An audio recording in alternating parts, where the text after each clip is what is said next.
IPL 2025 mega వేలంలో ఆసక్తికర ఘటన చోటు చేసుకుంది. ముంబై ఇండియన్స్ ఓనర్ ఆకాష్ అంబానీ ప్రత్యర్థి జట్టు అయిన రాయల్ ఛాలెంజర్స్ బెంగళూరు టేబుల్ దగ్గర వరకు వెళ్లి ఆ జట్టు ఓనర్కు షేక్ హ్యాండ్ ఇస్తూ ధన్యవాదాలు తెలిపాడు. దాంతో అక్కడ నవ్వులు పూశాయి. ప్రస్తుతం ఈ ఘటన నెట్టింట చర్చనీయాంశమైంది. England star allrounder Will Jacks కోసం ఆర్సీబీ ఆర్టీఎం కార్డు ఉపయోగించలేదు. దాంతోనే ఆకాష్ అంబానీ ఆర్సీబీ ఓనర్కు ప్రత్యేక ధన్యవాదాలు తెలిపాడు. ఐపీఎల్ 2024 సీజన్లో ఆర్సీబీ తరపున విల్ జాక్స్ అద్భుత ప్రదర్శన కనబరిచాడు.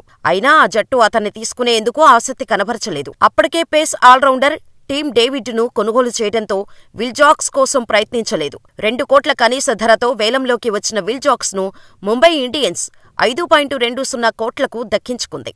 ఈ ఆటగాడి కోసం ముంబై పంజాబ్ కింగ్స్తో తీవ్రంగా పోటీ పడింది. చివరకు 5.20 కోట్లకు దక్కించుకుంది. కానీ auctioneer Mallika Sagar ఆర్సీబీని RTM card వాడుతారా అని ప్రశ్నించింది. అందుకు వారు లేదని చెప్పడంతో అందరూ అవాక్కయ్యారు. దాంతో విల్ జాక్స్ ముంబైకి సొంతమయ్యాడు. దాంతో తీవ్ర సంతోషానికి గురైన ఆకాష్ అంబానీ వెంటనే ఆర్సీబీ టేబుల్ దగ్గరకు వెళ్లి ఆ జట్టు ఓనర్కు షేక్ హ్యాండ్ ఇచ్చి థ్యాంక్స్ చెప్పాడు. ప్రస్తుతం ఇందుకు సంబంధించిన వీడియో నెట్టింట వైరల్గా మారింది. అయితే ఐపీఎల్ 2024 సీజన్లో విల్ జాక్స్ 8 మ్యాచ్లు ఆడి 175 స్ట్రైక్ రేటుతో 230 పరుగులు చేశాడు. ఒక సెంచరీ కూడా కొట్టాడు. ఆర్సీబీ ప్లే ఆఫ్స్ చేరటంతో కీలక పాత్ర పోషించాడు. కానీ ఆ జట్టు అతన్ని తీసుకునేందుకు ప్రయత్నించలేదు.